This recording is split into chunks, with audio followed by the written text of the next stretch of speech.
La luz así, sí, pero no conduce bien. Vamos a avanzar con las clases teóricas. Hoy día vamos a hablar pues sobre los trastornos del pene y de la uretra masculina y femenina. O sea, toda la vida hemos hecho una uretra masculina, pero como hay alguna patología que no es mucha de uretra femenina, la hemos incluido también. Muy poca la patología de la uretra femenina. Bien.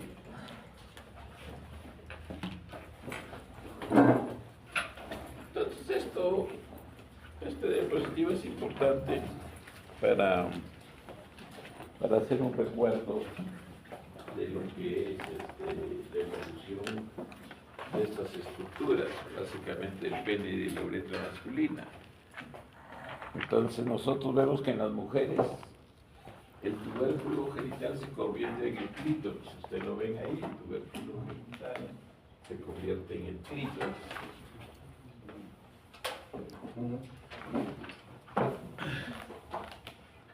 El tubérculo genital se va a convertir en el clítoris.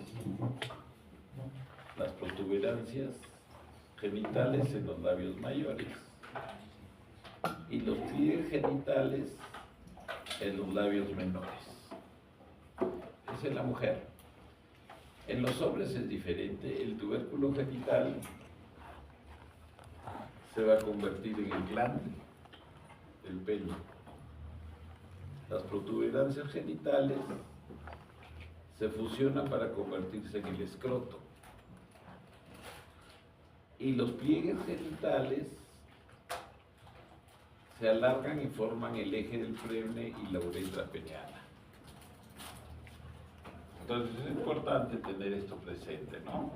Para ver las patologías congénitas que hay a nivel de la uretra. Ahí tenemos la anatomía del pene. Vemos en esta diapositiva pues que el pene en la zona dorsal, le llamamos zona dorsal a la parte de arriba y la parte ventral a la parte que está en contacto con el escroto. Tenemos la composición principal del pene, pues está dado por los diferentes cuerpos, en este caso por los cuerpos cavernosos lateralmente en la zona dorsal y el cuerpo esponjoso en la parte ventral, en la parte central. El cuerpo esponjoso tiene la característica importante de incluir pues la parte evacuatoria urinaria que es la uretra. Entonces ahí se ve en el corte sagital, en el corte transversal del pene, hay unas estructuras que es bueno tenerlas presentes siempre, mire. Hay dos plexos venosos, ¿no? El superficial, que está en la parte medial, y el profundo en la parte medial, pero ya lateralmente a cada lado tenemos la arteria dorsal. O sea, en más profundo, en mayor profundidad, ya van a estar estas arterias que tienen calibre, no digo gran calibre considerable, pero en relación al órgano son estructuras que debemos evitarlas nosotros, porque si las pinchamos, por decir, o las lesionamos, aparte de que puede haber sangrado, se pueden formar grandes hematomas. ¿Y por qué es importante también esto? Porque acá más lateralmente tenemos el nervio dorsal. O sea, el nervio no está en la parte central. Cuando uno quiere hacer cirugía con anestesia local por infiltración, debemos tratar no de pinchar la zona media dorsal, sino lateralmente más o menos a 1 centímetro, que es la zona donde discurre el nervio dorsal. Más bien nos corremos de la parte central porque mire esta vena dorsal es considerable. esta vena dorsal, su drenaje va a la zona retropúbica y va encima de la uretra membranosa. Y es muy importante cuando uno hace cirugía de próstata. Hay veces, sobre todo en las prostatectomías radicales puede suceder, o en algún tipo de cirugía prostática abierta, puede haber sangrado masivo de esa vena, porque nosotros la podemos seccionar a nivel de la cápsula prostática o de la uretra membranosa, y el sangrado es profuso porque tiene buen calibre. Y nosotros a veces, cuando la seccionamos por la parte retropúbica, en cirugía radical convencional o cualquier cirugía de próstata, si la lesionamos se retrae y sangra y no tenemos cómo, porque la oculta el pubis, se retrae si ha sido seccionada y no podemos poner puntos, no la podemos coger ni la vemos. Entonces ya sabemos nosotros por la anatomía, hacemos un corte en la zona de la base del pene, en la zona dorsal, y la ligamos. Es la misma venita que me hace sangrar abajo, ¿ya? Entonces esos reparos anatómicos, esas cuestiones anatómicas tan simples, son importantes conocerlas, ¿no? Ustedes, como ven en el corte, el pene es un conglomerado de estructuras vasculares, o sea, venas, sinusoides, arteriolas, arterias, ¿ya? Y el cuerpo esponjoso hay que tenerlo presente siempre, porque aparte de tener esa característica vascular en su estructura, es un órgano que tiende mucho a cuando se lesiona por cuestión traumática o por lo que sea, infecciosa también puede ser, pero más traumática, va a evolucionar la cura del problema. Puede formar un hematoma a nivel del cuerpo esponjoso, pero lo más importante es que es un tejido que muy fácilmente produce fibrosis. Por eso es que las estrecheces uretrales son de cuidado cuando hay alguna lesión, colocando una sonda, sacando un cálculo, lo que sea. La evolución probablemente va a ser a una estrechez uretral de la uretra, ¿ya?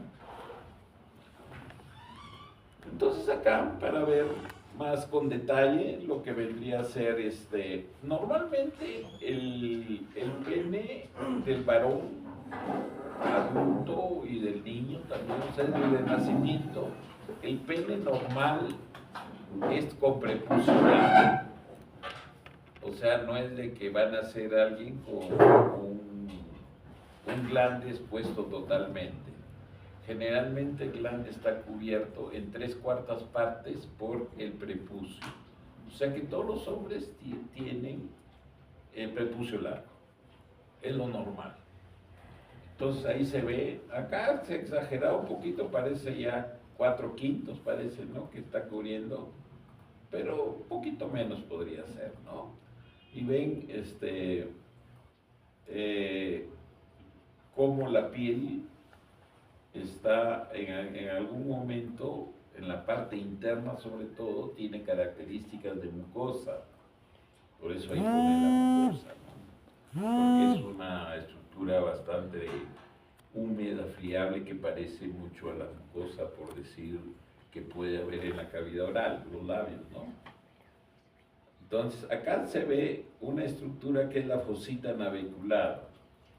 Es una dilatación distal de la uretra. Acá, para ver cómo el pene está fijo a las estructuras óseas, y también le da fijeza, le da firmeza el piso que forman las estructuras musculares. Entonces, es un órgano que está bien enraizado, por decir, en el piso pélvico y fijado con estructuras muy firmes, tendinosas, a los huesos de la zona, ¿no? Acá, para ver lo mismo, vemos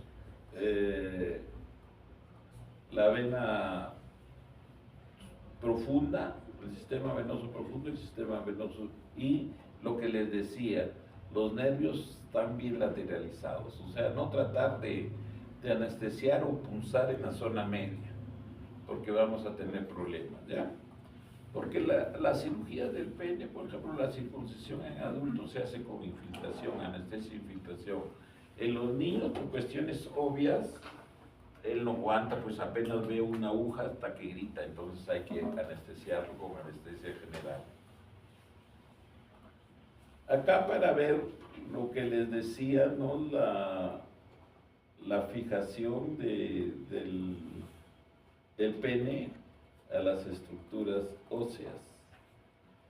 Entonces, cuando hacemos penectomías radicales o totales por cáncer avanzado, infiltrante de pene, tenemos que irnos hasta esas mismas zonas, hasta la base, y sacarlo totalmente. Bien, entonces vamos a ver algunas anomalías congénitas del pene. O sea, tenemos en medicina el prefijo aesin. Apenia vendría a ser sin pene. Entonces es una presentación extremadamente rara. En la uretra, en el caso no haya pene, se va a abrir en el perineo o dentro del recto. Se le debe considerar como perteneciente al género femenino. O sea, la falta de pene prácticamente lo separa totalmente de la masculinidad. La masculinidad está basada básicamente en la presencia del pene. El megalopene vendría a ser un pene grande. Normalmente para el tamaño del pene en los niños sobre todo los pediatras tienen sus escalas, ¿no? Sus promedios. Pero en términos generales diremos que en el adulto, que es lo que más vamos a ver, la patología del pene, se considera el tamaño del pene sin erección entre 9 y 10 centímetros, la zona peniana, o sea, la zona pendular, la que cae después desde la zona púbica cae y debe ser 9-10 centímetros. En erección, el tamaño del pene puede llegar a 13-14 centímetros. Esto varía de cierta manera de acuerdo a la procedencia étnica. Nosotros descendemos probablemente de los asiáticos, y los asiáticos no son los penes necesariamente más grandes, los penes más grandes vienen del África, de la raza negra, ¿ya?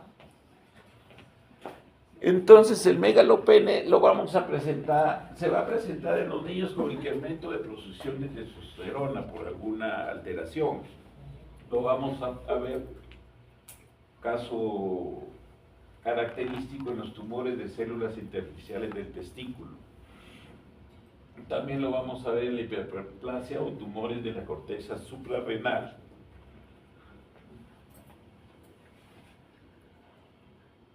El micropene es relativamente común.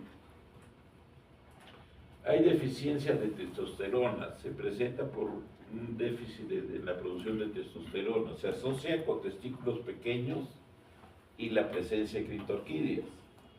En caso de que haya la detección, podemos usar nosotros testosterona oral desde el primer año de edad sin ningún problema.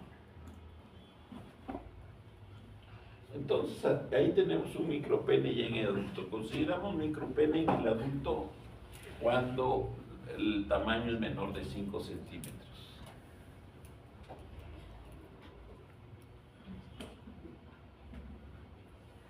Ahí tenemos otro micropene.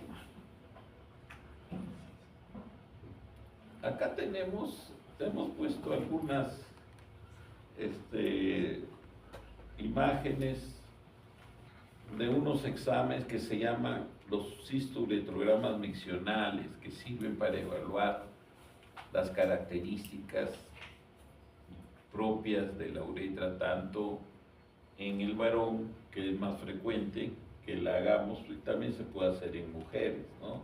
Para ver si hay alguna tumoración, alguna estenosis. Entonces se mete con sustancia líquida, radiopaca, que generalmente tiene contenido sustancias yodadas, y vamos a dibujar, entre comillas, toda la extensión de la uretra. ¿Ya? Entonces ahí tenemos en el lado izquierdo una vejiga y uretra femenina normal.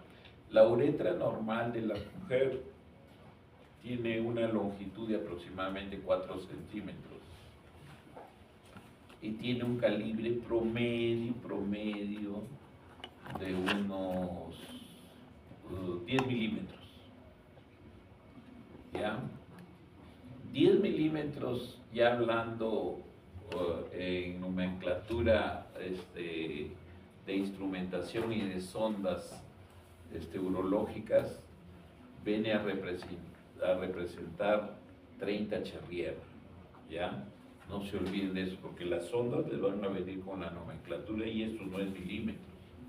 Por ejemplo, ustedes en la emergencia hay una retención urinaria y les van a ofertar, porque es lo que compra el Ministerio de Salud en compra conjunta con la Seguridad Social, de 16 Cherrier.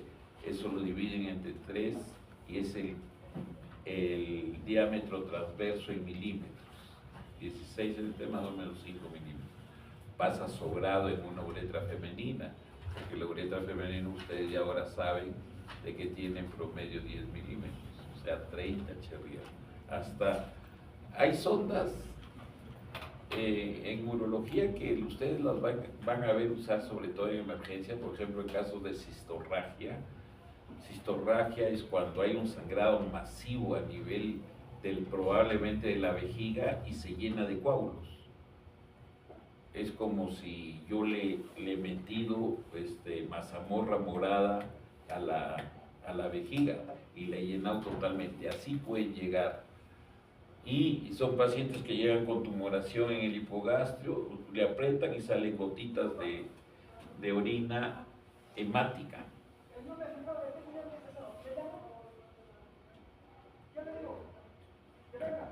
¿Quién habla? Afuera, doctor. La profe. Ya nos quitan la concentración, nos estaba llevando, estábamos llevando muy bien la clase. Entonces, puede suceder en la emergencia, ustedes que le llegan la noche, está operando el cirujano, no hay urólogo de guardia, porque no, el urólogo solo hace retén, y está el interno con algún residente, de repente residente primer año de cirugía. ¿Qué hacen? Si les llega así, ustedes miran, la ponen en posición de lipotomía a la mujer o ven en el varón de que solo salen pequeñas gotas de orina con tinte bastante sanguinolento. Entonces hay que evacuar esos coágulos y toman la ecografía y no hay tanta orina, sino más se ven unas estructuras compatibles con coágulos, formaciones de coágulos, o sea, imágenes no anecoicas sino hipoecoicas en la ecografía, desordenadas. Entonces ustedes tienen que meter una sonda. Si meten una sonda muy delgadita, por decir la de 16 Cherrier, lo más probable es de que no salga casi nada de coágulos. Entonces tienen que ustedes saber, recordar por anatomía, que pueden meter sondas rígidas, tipo sonda nasogástrica, incluso tipo sonda rectal pueden pedir. A ver, páseme una sonda rectal, que es como, no sé si ustedes todavía no conocen la sonda Nelaton, son sondas transparentes, tubulares, que tienen huequitos en la parte que se introduce para evacuar los coágulos. no tienen globito como la sonda Foley para que se autofije, porque son sondas evacuadoras. Son sondas evacuadoras para evacuar en esos casos así de formación de coágulos. Entonces ustedes piden una sonda 26 Charrier, les traen un cañón más o menos de este grosor, transparente, y ustedes saben qué va a pasar. Normalmente la introducen y ¡plum! Apretan el abdomen y salen todos los coágulos. Después ya queda como un sistema de irrigación vesical continua para que, porque probablemente el sangrado va a persistir, pero la idea de la irrigación vesical continua es de que no se formen coágulos, porque el coágulo, aparte de producirle mucho dolor a la paciente o al paciente, puede ser varón, es muy incómodo, le duele y no puede orinar, es desesperante, ¿no? Entonces, por eso hemos puesto, miren aquí, una uretrografía normal de la mujer, ya sabe cuánto mide, el calibre y todo. La mujer antes se pensaba que solo tenía un esfínter, que estaba a nivel del cuello vesical. El cuello vesical está aquí, este es el cuello vesical. Ahí está el cuello vesical. Antes se creía que solo ahí era el esfínter, pero ahora, con diferentes teorías que la vamos a ver cuando hablemos de incontinencia urinaria, se ha visto de que en el tercio medio hay otro esfínter. Por eso debemos conservar ese tercio medio, ¿ya?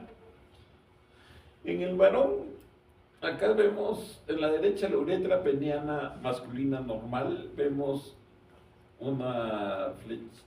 La flecha hueca grande es esta, nos muestra la uretra prostática, que es la uretra proximal a la vejiga. La flecha hueca pequeña, ¿cuál es? Hueca pequeña, nos va a mostrar la uretra membranosa. Ya vamos a hablar ahorita de eso, porque no hemos hablado en la anatomía, no nos hemos pasado de eso. Y en la flecha negrita, la uretra peniana, y la curva, esta curvita nos está mostrando el verum montano. El verum montano es una estructura muy importante en la urología. Mañana de repente se van a realizar 2 resecciones transuretrales, lo van a conocer en la videocámara. Con la videocámara y el monitor grande van a conocer el verum montano los que le toquen mañana. Es una estructura que es el punto de referencia para hacer la resección. O sea, el verum montano está, por decir, paralelo al esfínter. Si yo me vuelo el verum montano, me estoy volando el esfínter y va a quedar incontinente ese paciente. Por eso esa estructura es tan importante. Siempre nosotros, los urólogos, la vamos a mencionar persistentemente porque es una estructura muy importante. Es la desembocadura de los conductos eyaculadores. ¿Ya? Se llama verum montano porque tiene la forma de un montecito, por eso se llama así. Muy bien. Íbamos a hablar algo de la uretra, que es importante, porque después ya no vamos a tener tiempo y ustedes... La uretra en el adulto varón, ¿cuánto creen que mide? La uretra, no estoy hablando del pene, sino la uretra.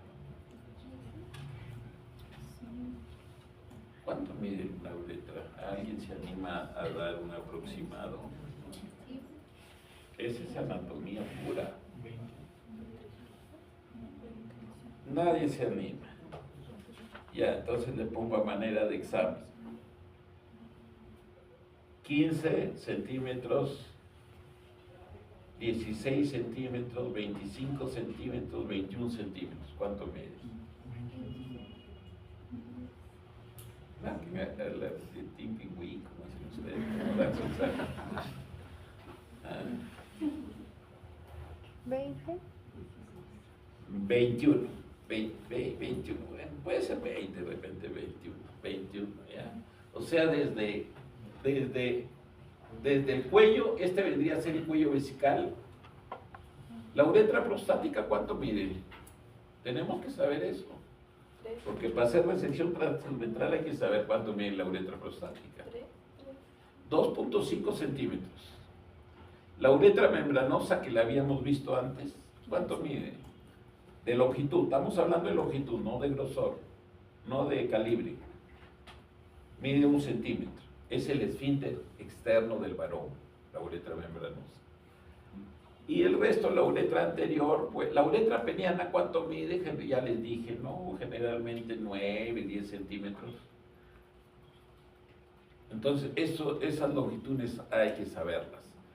Por eso, para cuando uno mete la sonda, el traumatismo de uretral más frecuente es el iatrogénico, el que causa el personal médico o paramédico que no tiene conocimientos tan básicos como les estamos dando a ustedes.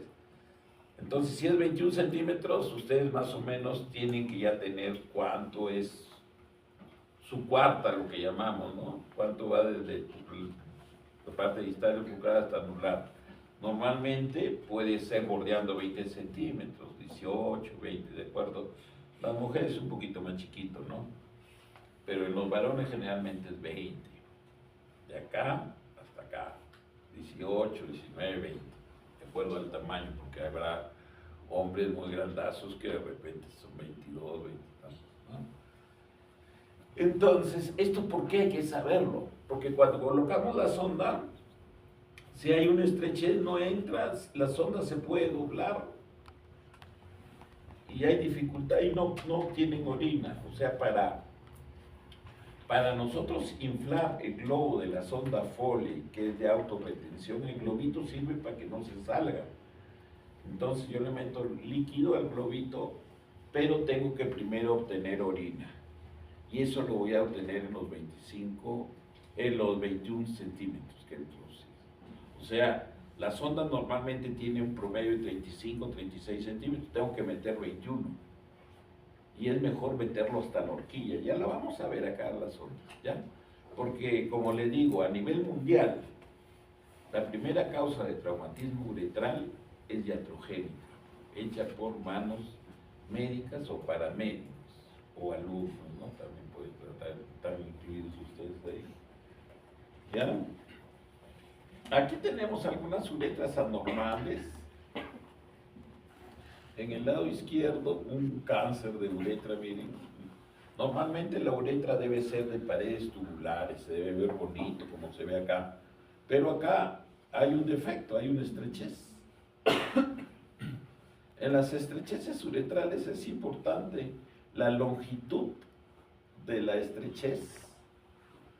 O sea, cuánto mide, por ejemplo, aquí parecería que es de 1 centímetro o centímetro y medio. Y también es importante el calibre. O sea, el calibre, por decir, hemos dicho que eso no habíamos dicho, en el varón no habíamos dicho el calibre de la uretra. La uretra en el varón tiene 3 zonas de menor calibre. En el cuello vesical, en la uretra membranosa y en el meato uretral externo. Es 9 milímetros. O sea, en Cherrier es 27 Cherrier. Ya.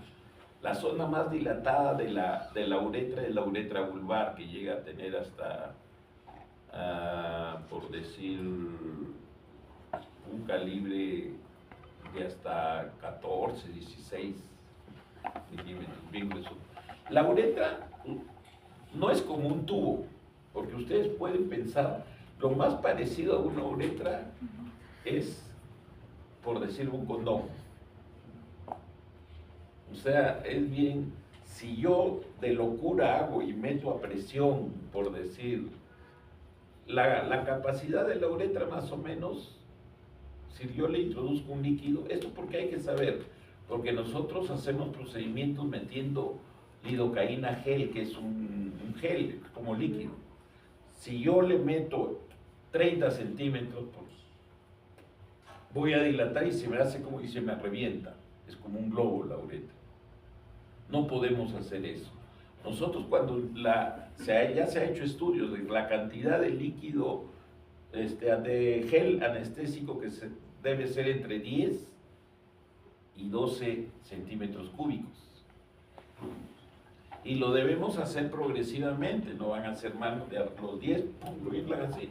Es como si han inflado un globo y lo revientan. No hagan eso. Mentan progresivamente y lo hacen a la uretra le hacen, por decir, una dispersión de la sustancia. Pero no hagan eso de meter en forma brusca. ¿Ya? Entonces ya saben las dimensiones de la uretra del varón: promedio 21, 3 zonas que tienen menor calibre: cuello vesical, uretra membranosa y meato uretral externo, que son de 9 milímetros, o sea 27 Cherrier, ya lo hemos dicho. Entonces acá tenemos una estenosis. Aquí podría ser menos de 1 milímetro o de 1 milímetro, porque ni pasa bien el contraste, miren. Ya, eso hay que saber para la reparación, porque eso al urólogo le llega esto para que lo repare. Seguimos con, nos hemos metido así para que sea más, para que no se duerma. La duplicación de la uretra es rara, pero ustedes habrán escuchado que existe, ¿no es cierto? Había hicieron muy famoso a Juanito, 2 pistolas, 2 cañones, un selvático que tenía doble uretra y salía en esos periódicos Chicha de Lima. Ya, y le decían 2 cañones. Es rara, pero existe, y se debe resecar una de ellas. O sea, lo que hace el urólogo, una de ellas es la funcionante, es la mejor, la otra la saca, pues ¿para qué va a estar con 2 cañones ahí? Una normal le deja. ¿Ya? Estenosis uretral hay congénitas y hay también secundarias a traumatismos. La estenosis uretral es rara, congénita, estamos hablando. Se da en la fosita navicular. O sea, nacen con un meato bien estrechito. Y la uretra membranosa, en las zonas donde hay menos calibre, ahí justamente hay las estenosis. Se debe practicar una urografía excretoria. ¿Por qué?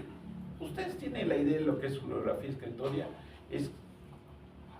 Ahora la urografía excretoria ha sido reemplazado por el urotem, o sea que es la TAC que previamente le meten contraste para dibujar todo el árbol urinario. Antiguamente no había TAC cortes y se hacía, le metían esto y se tomaba placas y se dibujaba todo el árbol urinario.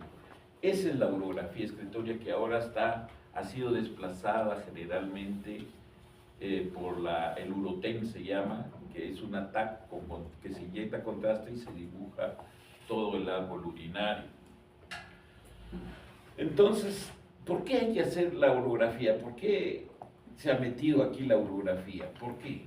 Porque cuando hay una estenosis, cuando hay una anomalía congénita, aunque sea menor a nivel de cualquier, en este caso a nivel de la uretra, hay probabilidad altísima de que haya otra anomalía congénita en el tracto urinario superior, que tenga pelvis bífida, que tenga doble uréter, que tenga alteraciones morfológicas de las estructuras de la pelvis renal, cosas por el estilo, ¿ya? Entonces, por eso hay que mirar todo el árbol urinario. Así hayamos encontrado una cosita chiquita, debemos hacerlo, porque siempre hay esa relación. La uretrografía retrógrada aquí consiste en lo que habíamos visto antes: meter contraste por el meato uretral y dibujar todo lo que es la uretra. Y la uretrocistoscopía sirve para mirar la uretra. Se hace con el cistoscopio. Es un aparato que en forma estándar tiene 19-21 Cherrier, o sea, de 7 mililitros, debe entrar fácilmente en un adulto varón y en una mujer adulta también. El tratamiento de las estenosis congénitas es uretrotomía. El uretrótomo es un dispositivo así como el cistoscopio, pero que tiene una cuchilla en el elemento de trabajo, le pongo una cuchilla y corta. Imagínense, eso se puede hacer en niñitos neonatos o niñitos, pero se hace en institutos especializados porque no todos los hospitales van a comprar pues un uretrótomo neonatal, porque esto se va a utilizar, por ejemplo, en el Lorena, por decir que es nuestro hospital, se puede ver uno cada 2 años. Uno, o sea, ¿y qué vamos a comprar un aparato de esos que cuestan más de 15,000, 20,000, 30,000 dólares para usarlo una vez cada 2 años? No. Entonces nosotros lo derivamos a los institutos. El instituto a nivel nacional es el Instituto Nacional del Niño. Ahí sí hay todos esos aparatitos. Llega uno a estenosis de 3 años, ahí el aparato se le hace. ¿Ya? La uretroplastía ya es en las estenosis largas, hay que hacer la sección de toda la zona estenótica y hacer, nosotros le llamamos anastomosis, que es unión término-terminal, sacando la zona estrecha. Eso se llama uretroplastía. Es una cirugía ya abierta, mirando, corta. En los niñitos indudablemente hay que hacerlo. Ahora se está usando la microcirugía. O sea, hay una subespecialidad que es la urología pediátrica, que ellos, sobre todo los que más se dedican a los más pequeñitos, a los bebés menores de 1 año, ellos están adiestrados para que todas sus cirugías sean con aumento, 4 aumentos, 2 a 4 aumentos. O sea, son especialistas en microcirugía, como el oftalmólogo, ¿no? que usa para operar, usa microscopio. Ahí tenemos lo que habíamos dicho, doble pene. Entonces el que está malo, el que funciona mejor queda y el otro se va. Las valvas uretrales posteriores, estamos hablando de alteraciones congénitas. Entonces aquí tenemos las valvas uretrales posteriores, que son las más peligrosas, no se las deseo a nadie. Se presentan en la uretra prostática distal, ya me entienden más o menos. La uretra prostática, habíamos dicho en el adulto, 2.5 centímetros. La uretra distal se continúa con la uretra membranosa. O sea, en esa zona es donde los niñitos pueden presentar las valvas uretrales posteriores, les llamamos. Son membranas así, imagínense ustedes sí más o menos tienen la memoria visual de lo que son valvas en el corazón, ¿han visto? La tricúspide, esas son valvas. Algo así, con valvas de ese tipo nacen los niñitos en la uretra, que le dificultan la evacuación urinaria, que causan diferentes grados de obstrucción. Síntomas y signos. El niñito de chiquito, normalmente los niñitos tienen buen chorro, ¿no? Ustedes habrán visto sus sobrinitos, sus ahijaditos los van a visitar, ¡ay, qué bonito! Les sacan para allá y sale el chorro, ¿no? Eso es normal. Pero en estos niñitos el chorro es como cuando antes se jugaba, ahora ya no se juega carnaval con los chisguetes, y sale bien delgadito, avanza como 3, 4 metros, pero un chorro bien delgadito. Ese es el chorro de las estrecheces congénitas. Chorro que sale, normalmente el chorro debe salir bien y debe mojar a la madrina, a la mamá, a la hermanita mayor, la moja totalmente con un chorro, pero en el otro no sale con fuerza. Entonces el chorro es adelgazado. IBU quiere decir infecciones de la vía. Estos niños, algo que lo deben saber, en urología hay un principio básico. Cuando hay éstasis de orina es sinónimo de infección. ¿Ya? O sea, si por algún motivo, no toda la orina debe ser fluida desde que viene, es eliminada o filtrada en el riñón, el camino debe ser fluido. No puede haber algo que la estanque. Si me estancan la orina es sinónimo de infección. Por eso estos niñitos, como está la orina estancada porque no sale, se presentan grandes infecciones. Pueden ser a los 2, 3 meses hacen una pielonefritis. y pueden hacer sepsis, y los mueren por la sepsis estos niños, ¿ya? Y presentan hidronefrosis. ¿Cuál es el concepto de hidronefrosis?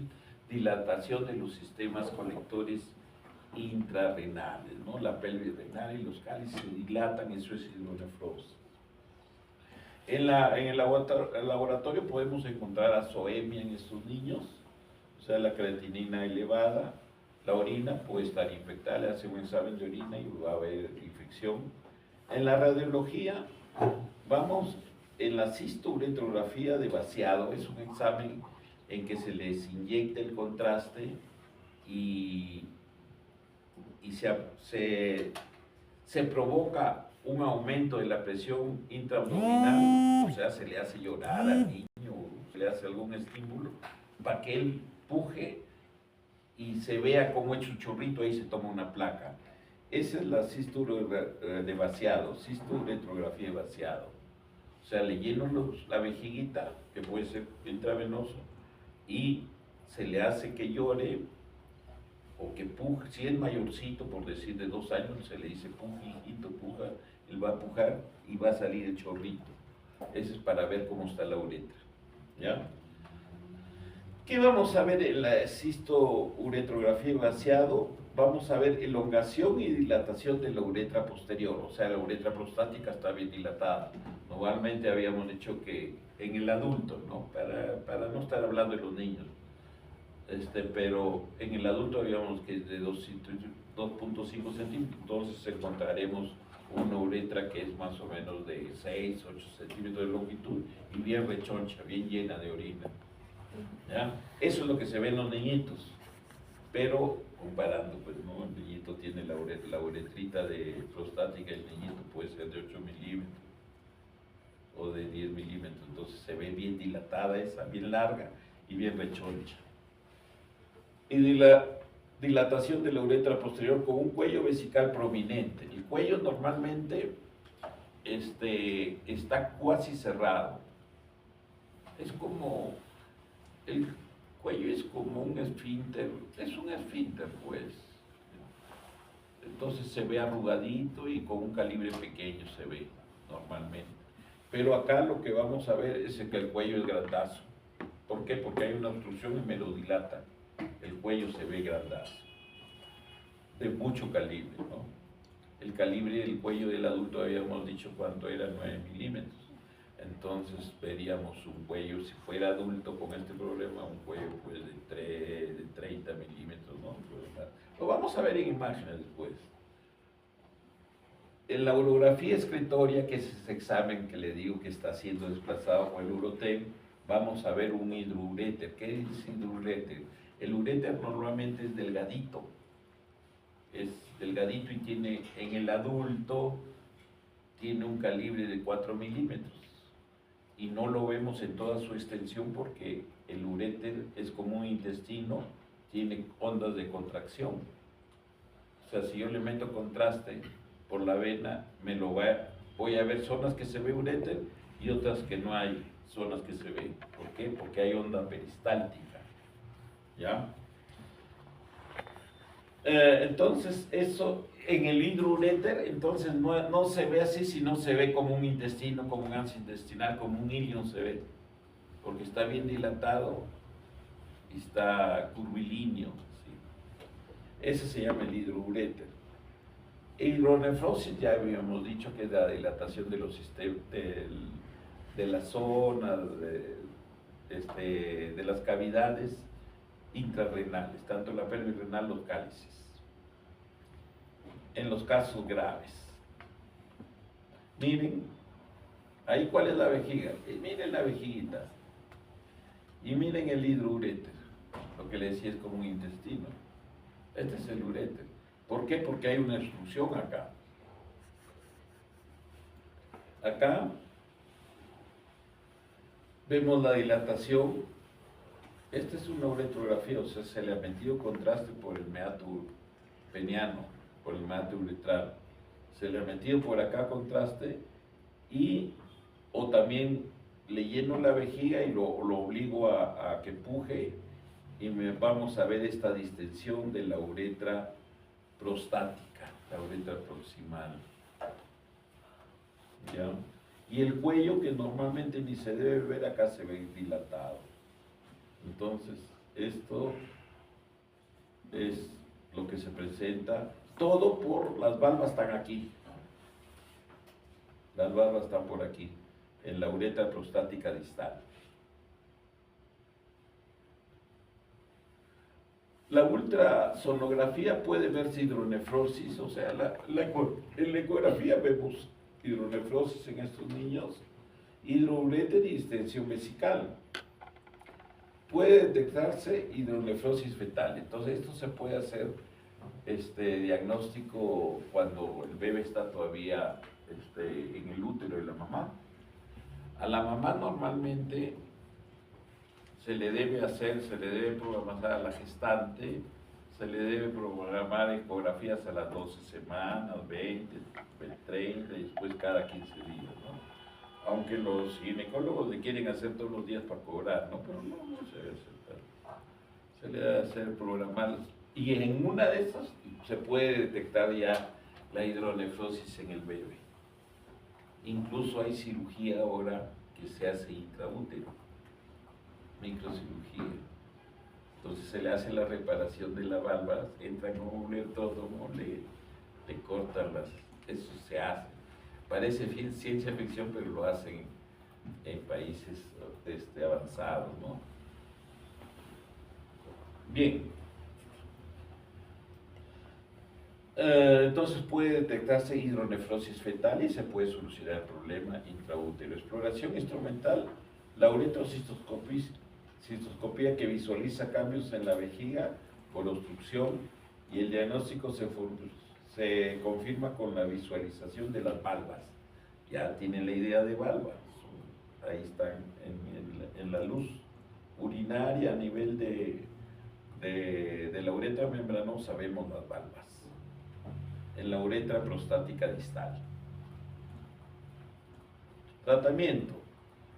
El tratamiento consiste en la destrucción de las valvas, que puede ser con fulguración transuretral. O sea, mañana lo que le toque van a ver cómo hay el aparato que se usa es el resectoscopio. El resectoscopio que estándar, en forma estándar, tiene 26 y 24 Chevier. Es para adulto. Pero en los niñitos también hay resectoscopios para neonatos. Entonces serán pues por decir, de 5 Chevier, o sea, de 2 a 3 milímetros.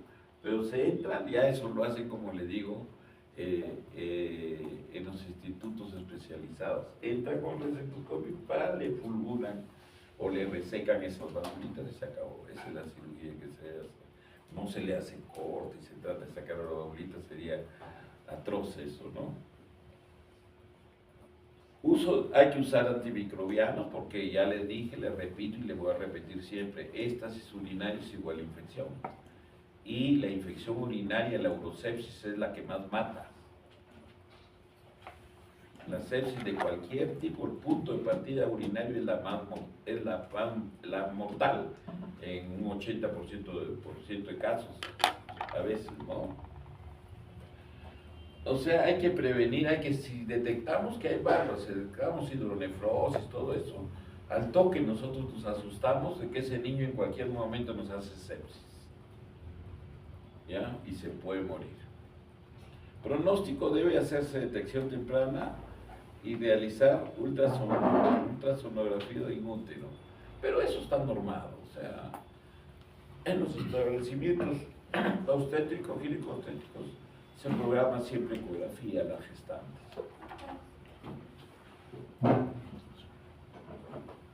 Las valvas uretrales anteriores son raras. Posteriores nos estamos refiriendo en la uretra prostática distal. Esta se presenta más bien en la uretra anterior, a nivel de la uretra peneana o a nivel de la uretra vulvar. La uretra vulvar es la parte más ancha, de mayor calibre de la uretra del varón. Se escribe con B grande, no es vulva de mujer, no, sino vulvar de bulbo. Foley de Bull. Presentan infecciones también estos niños, igual enuresis, puedes escapar la orina. El diagnóstico es por uretroscopía, o sea, mirando con cistoscopio, y la uretrocistografía, o sea, llenar la vejiga y hacerlo que miccione para ver para que se dibuje la uretra. El tratamiento, igualmente que las anteriores, es la uretrofulguración endoscópica. Hay otro tipo de fístulas congénitas uretrorectales y vesicorrectales. Son raras, bastante raras y asociadas con ano imperforado. O sea que nacen sin ano, entonces la vía digestiva tiene que botar las deposiciones por algún lado y se van a la vía urinaria y crean esas fístulas. O sea, se elimina gas y ese es por la uretra. Si hay ano, la orina se elimina también por el ano, si hay ano, ¿no? O sea, hay una comunicación entre la vía urinaria y la vía digestiva. El diagnóstico se hace con cistoscopía, el tratamiento es abrir el ano perforado, o sea, crearle un nuevo ano y el cierre de la fístula que puede ser diferido previa colostomía sigmoidea temporal. A veces cuando uno quiere cerrar la fístula en primera infección, de primera intención se nos infecta y fracasa. Entonces por eso es mejor operarle y que haga su caquita por una colostomía transversa o sigmoidea, ¿no? Acá teníamos las sonditas, estas para relajarnos un poquito. Entonces tenemos, por ejemplo, acá una sondita de Robinson, es una sonda recta, generalmente son de un color rojito, bien bonito, color rojito, y tiene acá estos ojitos para evacuar, es sonda rígida, esta sonda es evacuatoria. Tenemos también con punta de flauta. Esta ya no existe, esta la hemos usado hasta, yo la he visto hasta hace unos 10, 15 años. Esta sonda de Pesser, ya no se utiliza. Tiene una autofijación, o sea, esto de aquí es cabecito, si yo le meto, por decir, un tutor, un alambre, empujo y esta cabecita se vuelve plana. Y puedo introducirlo, saco el alambre ese que empujó y se queda autofijado. Es como un globito. Es una sonda de Pesser. Ya no hay. Ya quedó en la historia. Esta es igual, la Malecot es bien parecida. Yo le hundo con un alambre y se vuelve recto. Saco el alambre y se queda autofijado. Son evacuadoras autofijadas. Esta es la sonda que van a ver ustedes, la sonda de Foley. Entonces, con mecanismo de autorretención, de autofijación diría yo, para entender mejor. O sea, evacúa a través de esto y también tiene un puerto, un canal donde yo meto líquido y me infle el globo para que se quede fijo. ¿Ya?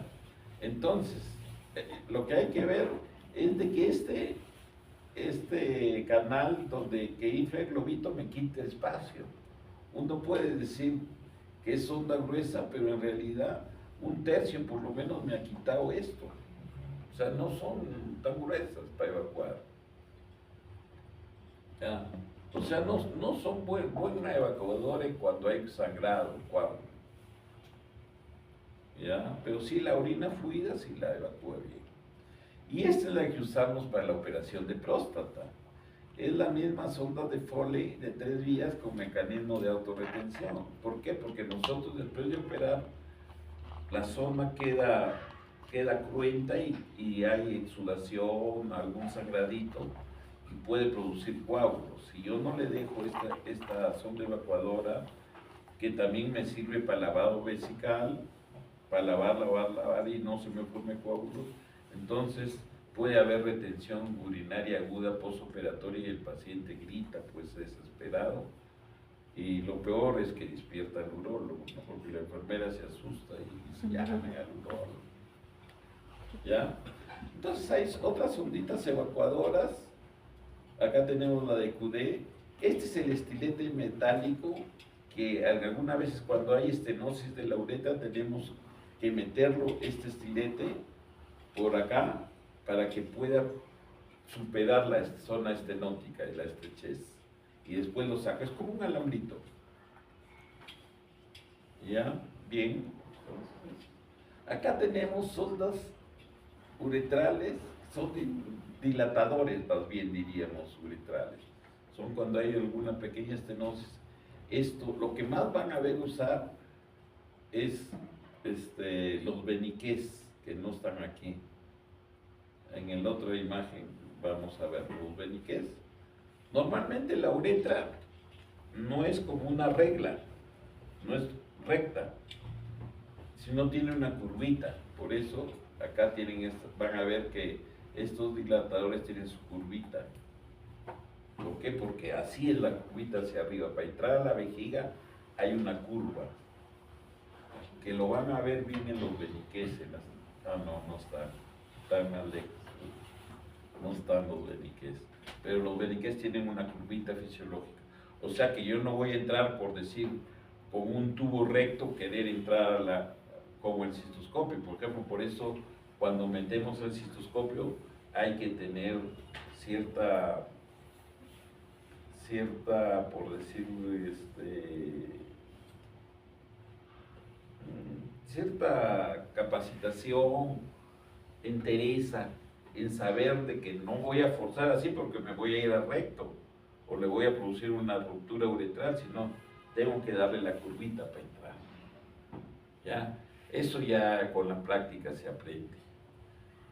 ¿Ya? Bien, entonces acá. Otra anomalía, habíamos hablado de una anomalía congénita de la uretra. Son clases bien bonitas, pero son largas, ese es el problema. El hipospadias. El hipospadias, normalmente, el meato uretral debe estar en la parte más distal del glande. Eso es lo normal. Así esté un poquito más abajo del glande y no está en la parte distal, es hipospadia. Está en la parte de abajo, ¿ya? No sé si me dejo entender. O sea que siempre debe estar en la parte más distal del glande. Si hay un poquito abajo, porque es bien frecuente en hipospadias. Todos creen que es normal, pero no, es anormal. Por eso hay que revisarlo bien. Está en la parte más distal, sí, es normal. ¿Ya? Porque es bien frecuente el hipospadias, le llamamos glandular o glandular, al que está debajo del glande, no es normal. Lo normal es en la parte más distal. En la 7ª u 8ª semana de gestación, los genitales externos empiezan a diferenciarse entre los dos sexos debido a la estimulación androgénica en los fetos masculinos. Entonces, hay la diferenciación, ¿no? Hombre y mujer. En el hipospadias, el meato uretral se abre en la cara ventral. Habíamos dicho lo de arriba es dorsal y lo de abajo es ventral. Se abre hacia abajo. Se da cuando la fusión de los pliegues uretrales, se acuerdan de sus verdecitos, es incompleta y el prepucio no se fusiona con la cara ventral del pene. La incidencia es de 0,3 a 0,7 de nacidos vivos, hombres, más prevalente en la raza blanca o caucásica que en la negra. La incidencia aumenta cuando se administra estrógenos durante el embarazo o ahora que hay esa píldora el día siguiente. Eso tiene un montón de hormonas. Entonces, en esos casos si continúa el embarazo, puede salir con hipospadias y luego. No está establecida, no vienen los genes. Eso está establecido. O sea que no hay de que papá con hipospadias, hijito con hipospadias. Son fallas a nivel hormonal, en la formación, en la diferenciación entre hombre y mujer. Causa desconocida, ¿no? Pero tiene que ver algo las hormonas. Factores de riesgo: edad materna avanzada, ¿Cuál es la edad ideal para tener hijitos? 30, 35. Ah, Antes de los 30. antes, ¿no? ¿Cuál es la ideal? Es la pregunta. Bordeando los 20, 22, 24 años. Edad avanzada ya la decimos mayores de 30, 32, 35. Pues es avanzada ya. Otro factor de riesgo es la diabetes mellitus materna preexistente, edad gestacional antes, o sea, cuando los bebés salen prematuros, antes de los 37 semanas. Historia de hipospadias paterno, pero no está metido en los genes, he hecho estudio, pero puede ser un factor de riesgo. Exposición a fumar y pesticidas, felizmente ahora ya no hay tanto hábito, no veo que las chicas antes de un tiempo, ahora 10 años, se volvieron fumadoras, ¿no? Pero ahora creo que es menos, no fumen. La exposición a fumar y los pesticidas, sobre todo nuestros agricultores manejan pesticidas. Insuficiencia placentaria, bajo peso placentario y patología, prematuridad, restricción de crecimiento fetal y fertilización in vitro. Ahora está muy en moda esto, ¿no? Fertilización in vitro. La mujer difiere o posterga su maternidad y los congela los óvulos, ¿no? Y después ya cuando está de 30 y tantos, 35 años, ya quiero tener mi hijo. Ahora le hacen inseminación in vitro.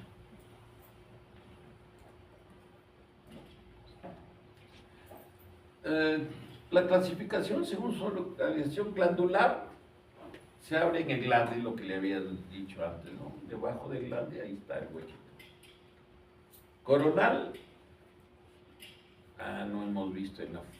Corona es la parte, por decir, entre el tronco peneano y el glande. Si retraigo el prepucio, ahí voy a ver la corona. Es una verdadera corona de glande, ¿no? La corona de glande. Ahí se puede abrir en el surco coronal, no tanto en la corona misma, sino en el surco coronal se puede abrir el meato uretral y sería un hipospadias coronal. Y también puede ser en el cuerpo peniano, penoescrotal, en la juntura del pene con el escroto, y perineal en la zona próxima al ano y de los repliegues escrotales en esa zona. Eso se llama el perineo. Ahí puede también, es la más grave indudablemente, la perineal es terrible, que hay que hacerle toda la uretra. Según su localización, el 70% de todos los casos son penianos distales o coronales, que a veces no requieren tratamiento, salvo que haya infertilidad o estéticamente no se vea tan bien, entonces le puede hacer, pero no necesitan generalmente. El hipospadias en el hombre se evidencia de feminización. Eso es, o sea, en algún momento ha habido hormona femenina que ha hecho de que se forme el hipospadias, que salga con hipospadias. Recién nacido con hipospadias no debe ser nunca circuncidado, pues la piel del prepucio, vamos a ver, tiene un capuchón, es útil para la reconstrucción de la uretra en el momento propicio para reparar el hipospadias, ¿no? Hay otras clasificaciones según la anatomía. La más frecuente aquí, lo que hay que saber, que a veces viene pregunta de examen, es el hipospadia estándar. Se da en el 65% de los casos. ¿Ya? Eso es lo importante aquí. Es el más frecuente. Los hipospadias severos se dan en 20% de los hipospadias. Y hay variantes raras también que incluyen cordé sin hipospadias.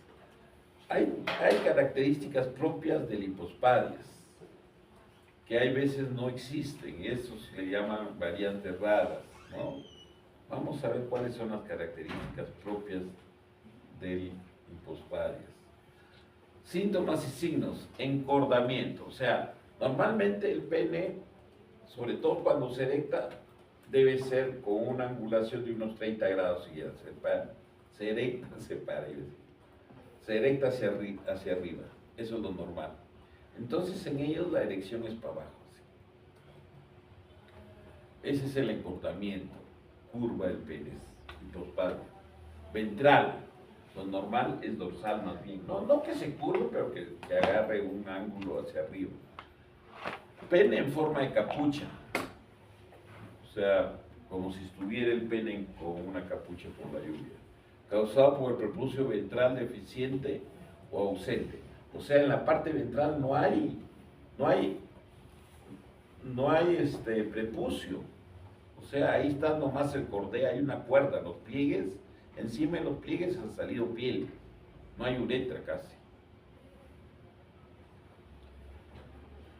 El meato hipospádico puede ser esteróstico, o sea, es bien delgadito a veces, pero ya con la cirugía se amplía. Datos de laboratorios radiológicos y endoscópicos.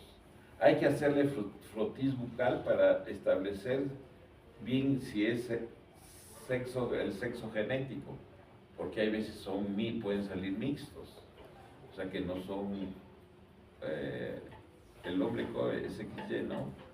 De repente tiene algunas variantes por ahí, ¿ya? Por eso hay que hacerle su cromatina. Uretrocistoscopía evalúa el desarrollo de los órganos sexuales internos. La urografía excretoria detecta anomalías congénitas renales uretrales. Esto es lo que les dije antes. Cuando hay una anomalía congénita, debe haber otra más arriba. Por eso hay que hacerle la urografía o un urotec ahora, ¿no? Acá tenemos, en el caso a un hipospadias estándar. Miren, la abertura no está en la parte más distal. Parece que está ahí, pero no, es más un huequito ciego. Acá está el verdadero meato uretral.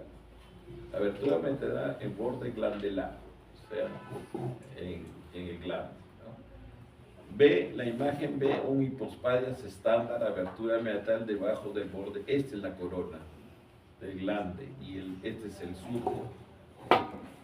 Ahí está en el surco coronal. En la imagen C, hipospadias estándar, meato uretral a nivel peniano, ya está en el cuerpo, en el tronco del pene. O sea, es más severo. Cuanto más abajo está, es más severo. El D, hipospadias estándar, meato uretral a nivel peno escrotal, mucho más abajo. Ya acá está la bolsa escrotal y ahí está el tronco del pene y ahí está. Hipospadias severo, meato perineal, ya está en la zona perineal próxima al ano. Y acá hay otro meato perineal, debajo de la bolsa escrotal, ya en la zona perineal. Epispadias es bien raro. Yo en mi vida he visto 4 epispadias. Y me atreví a pegar uno. Quedó bien, felizmente. Gracias a Dios. Entonces, es raro el epispadias, pero miren que el meato está en la parte dorsal. Está arriba. Puede estar en el glande, en el pene o en la juntura del pubis, pubo peneano le llamamos a estos. Acá está el hipospadias, sí es en la parte baja. Acá tenemos las características de lo que le decía ese capuchón. O sea, el prepucio dorsal es redundante y forma como una capucha, pero aquí hay ausencia de prepucio y más bien está el cordé.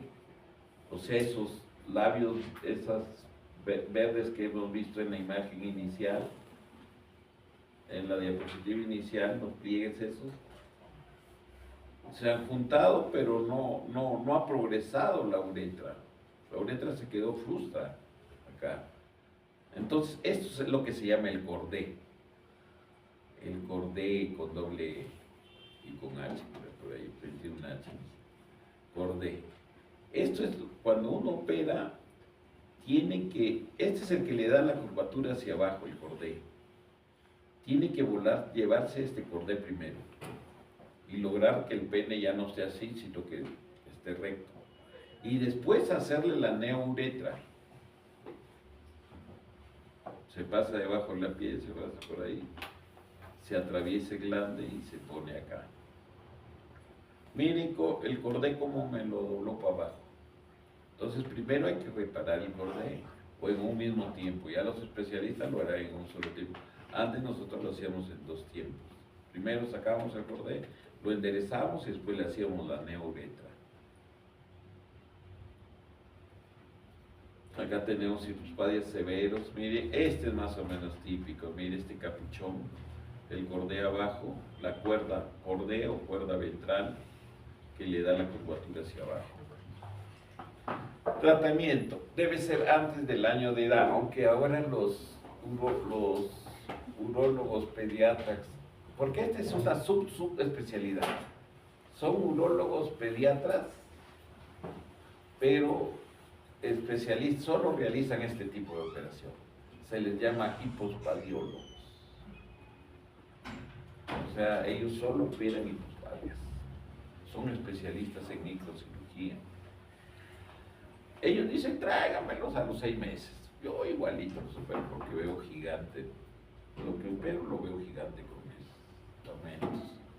Entonces, pero lo que estaba estamos hablando más o menos hace un lustro, hace 5 años, la norma era antes del año de edad, pero ahora como hay esos subespecialistas, ellos a veces me dicen, no lo retrases tanto, mándamelo antes. Se puede mandar a partir de los 6 meses. Desde los 6 meses, ahí está, antes ya le hemos corregido. Desde los 6 meses al año de edad. Se usan injertos. ¿Cuál es el injerto que creen que más se usa? Es ese capuchón. Se hace ese capuchón que tenía el hipospadias, ese prepucio que estaba dorsal, ese se usa. El prepucio es bueno porque el prepucio es la única parte del cuerpo humano que no tiene pelos. Porque si yo cojo escroto, el escroto está lleno de pelos. Y la uretra va a orinar ahí y va a botar pelitos de vez en cuando, ¿no? Entonces se debe usar el prepucio, es bueno. Y últimamente, para hacer neuretras, lo que se está usando es mucosa vesical. Perdón. La urología siempre me lleva a que hable cosas de bucal. Se saca, se hace el tubito y se hace la anastomosis, la neuretra. Es muy buen tejido. Es muy buen tejido, sobre todo porque se recupera rápido. Increíblemente le sacan de medio cachete, le sacan la mucosa y a la semana ya está la mucosa otra vez. Normal. Es buen tejido.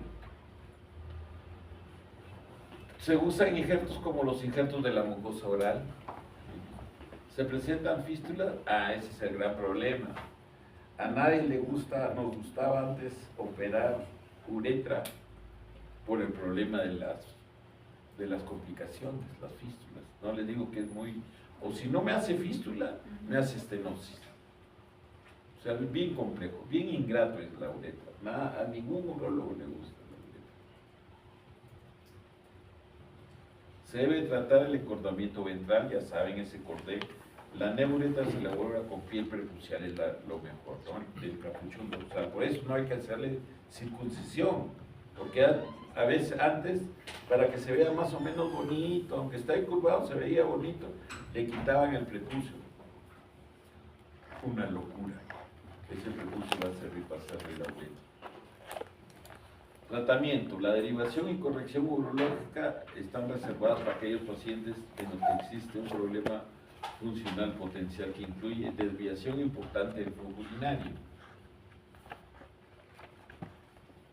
O sea que en lugar de orinar para allá, pues orina para abajo. Incapacidad para miccionar desde una posición de pie. O sea que tiene que sentarse para orinar, ahí no es bueno porque sobre todo hay tantas historias que les puedo contar, pero ya después les contaré porque es larga. Entonces, disfunción eréctil debido a una curvatura peniana que provoca dificultades Hay veces no pueden ni penetrar. No, sí, que van a penetrar. Pueden. Problemas de fertilidad debido a dificultades en la eliminación del esperma. El esperma debe ser disparado, cuando el pene introduce la vagina, debe ser disparado hacia el cuello, para que el espermatozoide más vivo, el más agilito, se mete, ¿no? Pero este de acá se va para la pared y se sale, no se va al cuello. Entonces hay infertilidad, ahí hay que operarlos. Antes se han hecho estudios de esto, ¿no?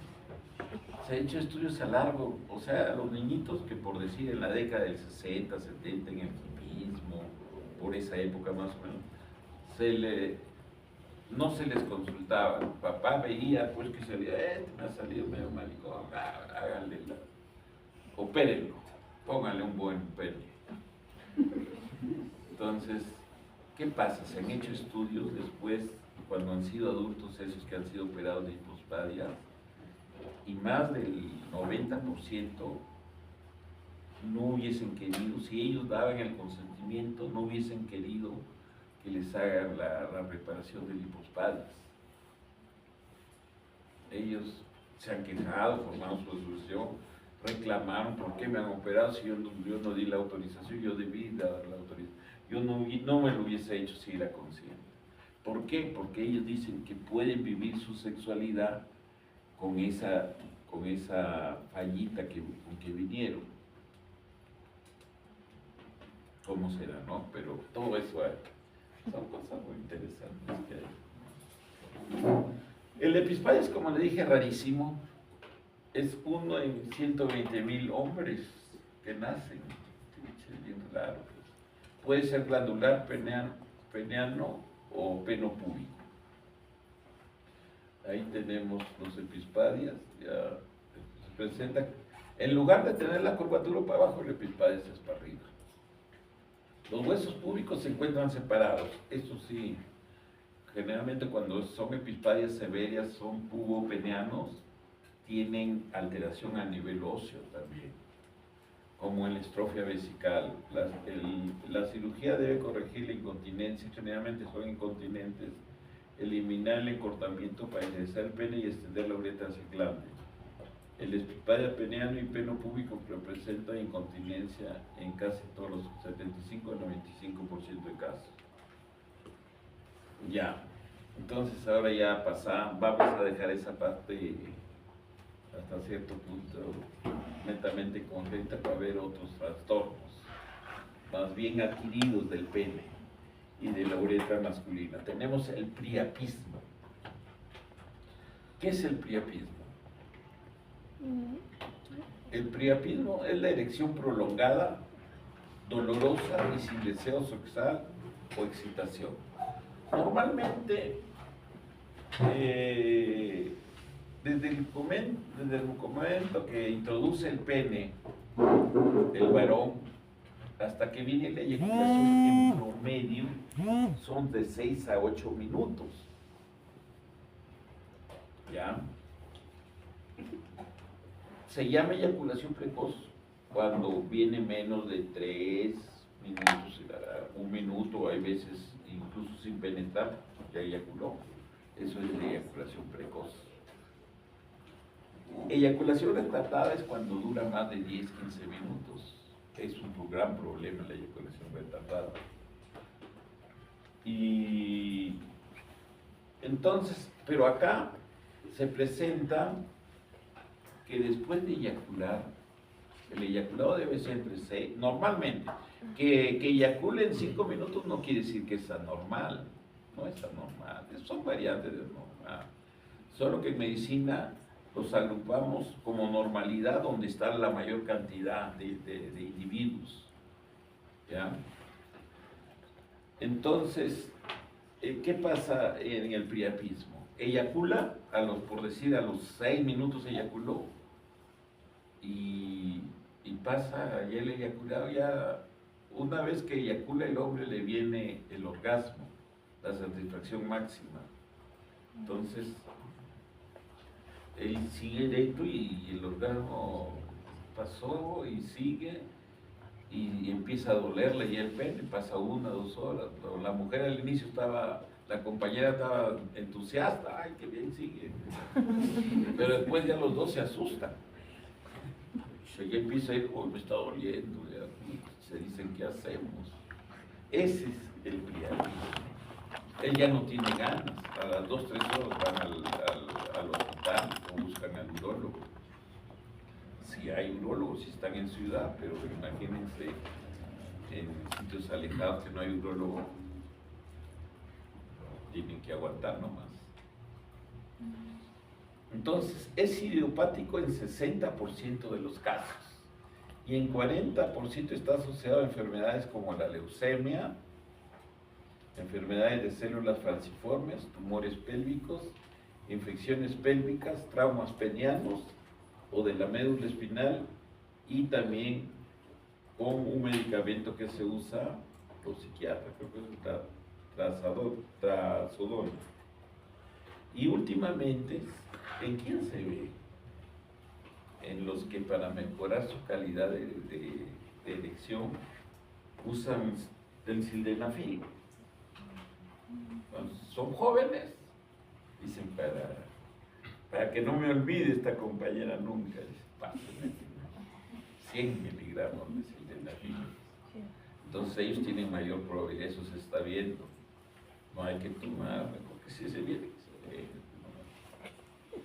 ya puede tener mayor probabilidad de tener priapismo. ¿Y cuál es lo más triste del priapismo? Que en la mayoría de casos de los idiopáticos se les repara, se les hace una derivación de los cuerpos cavernosos, baja la erección, pero ya nunca más. Fue la última vez. Acabó. Ese es lo triste, por eso no hay que correr riesgos. Ya. Miren, aquí tenemos, no es una bonita foto, pero de todas maneras se ve pues ahí que un pene que sigue dentro y ya pues ya pasó la eyaculación, pasó el orgasmo y sigue. Entonces hay dos tipos, el de flujo alto, que no es tan malo, y el de flujo bajo, que es el malo. El flujo alto es el no isquémico. El flujo alto quiere decir que hay buena circulación. Ocurre secundario a traumatismos perineales, o sea, cuando han habido traumatismos previos, fracturas pélvicas, el que lesiona las arterias penianas centrales y da por resultado pérdida de la regulación de flujo sanguíneo. Entonces, no es tan frecuente, más frecuente es desgraciadamente es el de flujo bajo.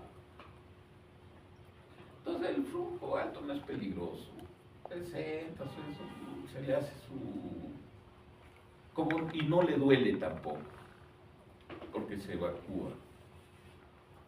En cambio el flujo bajo es el isquémico. Ustedes saben que los dolores del ser humano isquémicos son los más terribles, es el infarto de miocardio, imagínense, que hay un tejido que no le llega sangre, duele un montón. Imagínense que al pene no le llegue sangre, también duele. El glande y el cuerpo esponjoso están blandos, esa es la característica del priapismo, ¿no? O sea, los cuerpos cavernosos están súper tensos, duros, y el glande está blandito. Esa es la característica. Los cuerpos cavernosos están tensos, con sangre congestionada, hipersensibles a la palpación. Acá más o menos la fisiopatología del priapismo de alto flujo, que no nos interesa tanto porque no es tan terrible, ¿no? Es causado por un traumatismo perineal o peneano, laceración de la arteria cavernosa, hubo una laceración, sangra directamente espacios lacunales, gran flujo arterial de entrada, o sea, entra bastante sangre, escasa relajación del músculo liso, que es el que produce el taponamiento. O sea, no se relaja totalmente para que haya buena evacuación de la sangre. no se active el mecanismo veno-oclusivo. Este es importante. Gran flujo de entrada y de salida, o sea, entra y sale bastante sangre. No hay isquemia y da poco dolor. En cambio, el otro sí es el peligroso, del bajo flujo. Hay una relajación del músculo liso cavernoso. Hay una compresión de las vénulas y venas. Hay una activación persistente del mecanismo cuerpo veno-oclusivo. Este lo produce también el sildenafilo. Este mecanismo, por eso produce erección. Obstrucción al flujo de salida de los espacios lacunales, no hay entrada de sangre arterial, o sea, hay isquemia, dolor, hay hipoxia, que da acidosis, perpetúa en el priapismo, y después viene lo más triste, necrosis tubular, tisular, que lleva la fibrosis, o sea, es como un pene de plástico, queda e impotencia irreversible. Este es lo más grave, ¿ya? De bajo flujo, es bastante que hacemos. Pero es interesante esto, vamos a verlo. Se da por presentarse una obstrucción fisiológica del drenaje venoso. La sangre atrapada tiene un oxígeno bajo y un CO2 elevado, o sea, hay hipoxia y acidosis en el tejido cavernoso, que es pura péndula, puro arteriolas, todo. Sucede una erección prolongada con falta de tumescencia. De tumescencia es la parte donde se vuelve flácido, relacionada con la relajación y parálisis del músculo liso cavernoso. El óxido nítrico es un importante mediador en el desarrollo del priapismo. El óxido nítrico desempeña un papel fundamental en la respuesta eréctil al producir la relajación del músculo liso. Entonces aquí actúa el sildenafilo. La erección prolongada en el priapismo isquémico conduce a un daño estructural de tejido eréctil relacionado en parte con el edema tisular. El daño tisular microscópico ocurre desde las 4 a las 6 horas después del inicio de la erección. O sea, tenemos poco tiempo para solucionar el problema. Si se puede solucionar, si va antes de las 4 o 6 horas a consulta y llega con un urólogo, ¿no? Si se prolonga más de 24 o 48 horas el priapismo, el daño es irreversible. Se produce una fibrosis y necrosis del músculo liso cavernoso y las células endoteliales con posterior disfunción eréctil. El priapismo isquémico es una urgencia urológica. El diagnóstico diferencial se hace con el ecodoppler que detecta, o sea, llega con priapismo, lo primero que hay que hacer un ecodoppler para ver si es isquémico o flujo alto. Flujo alto no hay mayor problema, pero el isquémico es peligrosísimo, hay que trabajarlo rápido. De las arterias cavernosas en el priapismo isquémico. Ya, el tratamiento, esto sí hay, si llega antes de las 4 horas hay un tratamiento médico que es más o menos efectivo. El tratamiento médico del priapismo isquémico cuando tiene una lesión menor de 4 horas es con una inyección intracavernosa de un medicamento simpático mimético que es la fenilefrina. Ahora se usa poco. Antes se usaba esto bastante, los anestesiólogos tenían ahí en su cajoncito, tenían la fenilefrina, que se llamaba Efortil, que servía para subirle la presión al paciente. Estaba hipotenso, pobre, un Efortil. Pero ahora ya no se usa. Y es difícil conseguirlo. Mientras consiguen, ya pasa 1 hora, 2 horas y ya se perdió el pene. Actúa produciendo la contracción del músculo liso cavernoso y por lo tanto permitiendo el flujo venoso. Respuesta efectiva y cercana al 70 o 80%. Se hacen inyecciones de Fortil intracavernosas y esos como que empiezan a mejorar el drenaje venoso.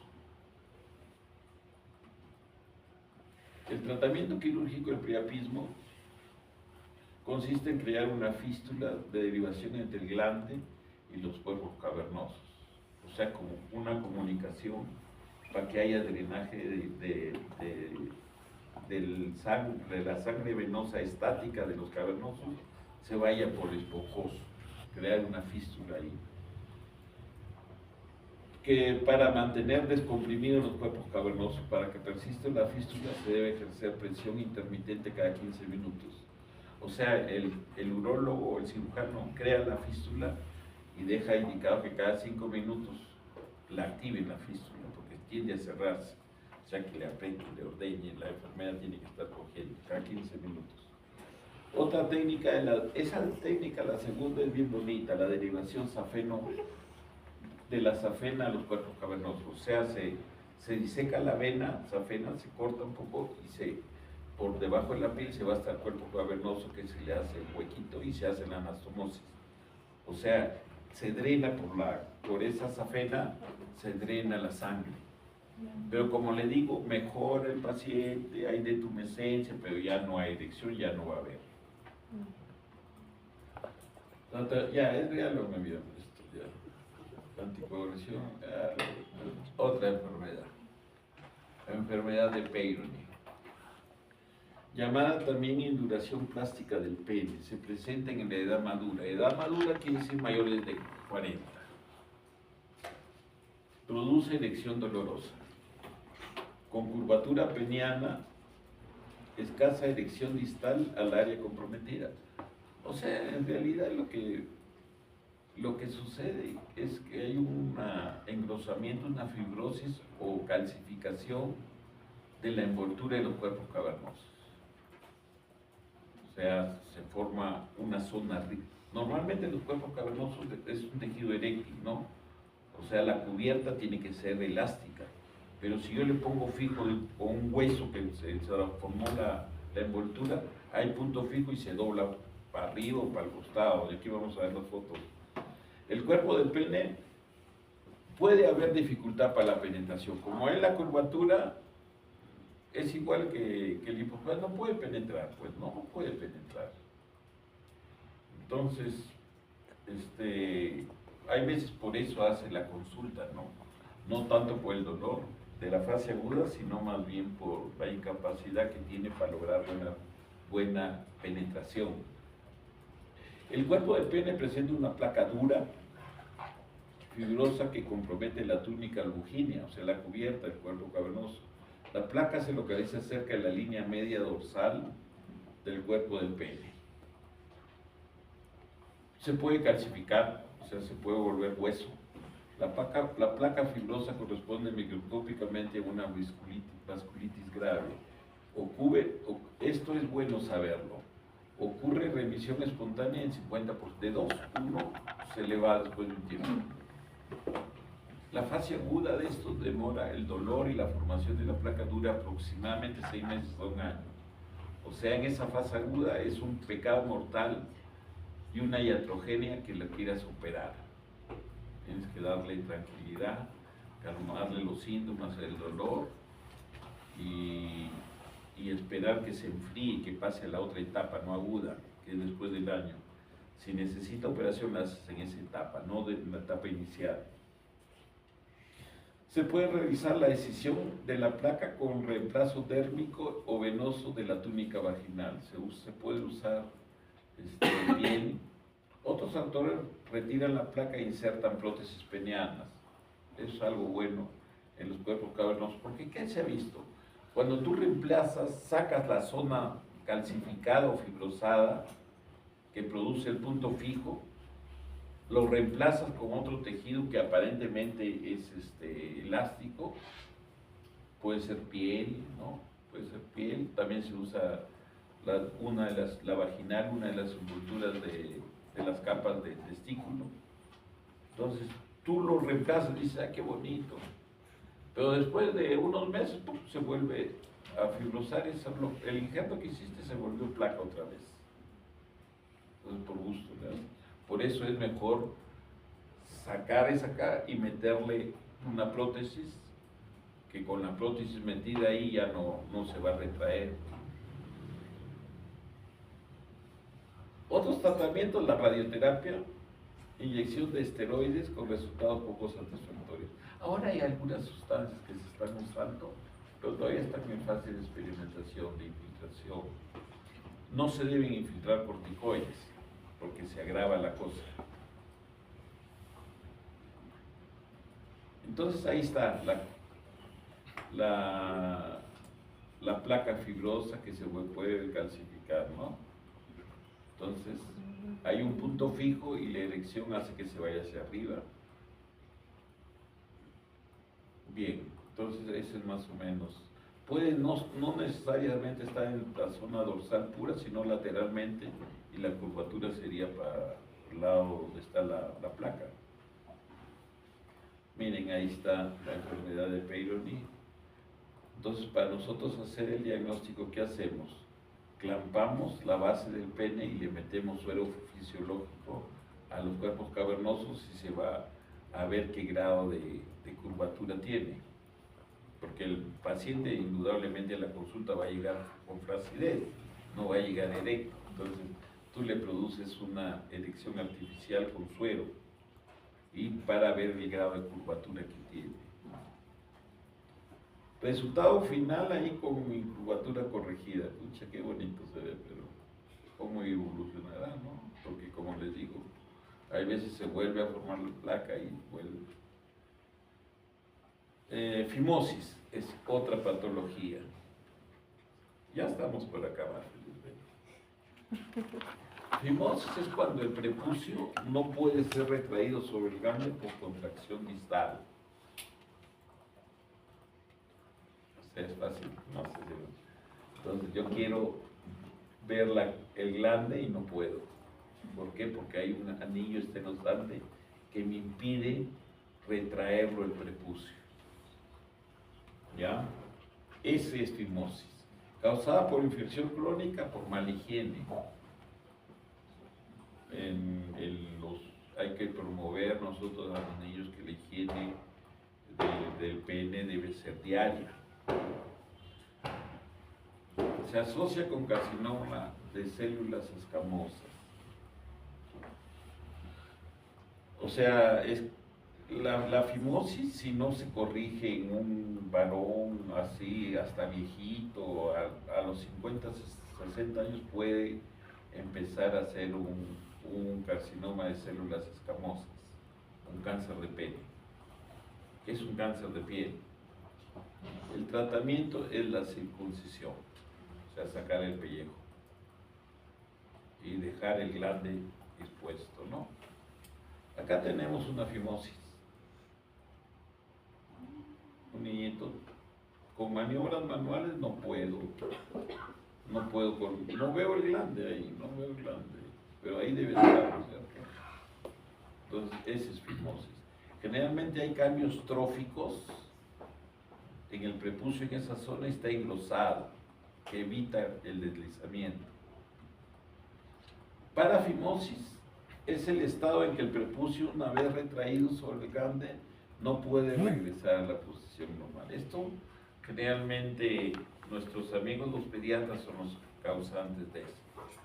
Le dicen a la mamá, no, haz ejercicio, no hagas así. Y la mamá todas las noches le está haciendo ejercicios, retrayendo para que se vea el glande.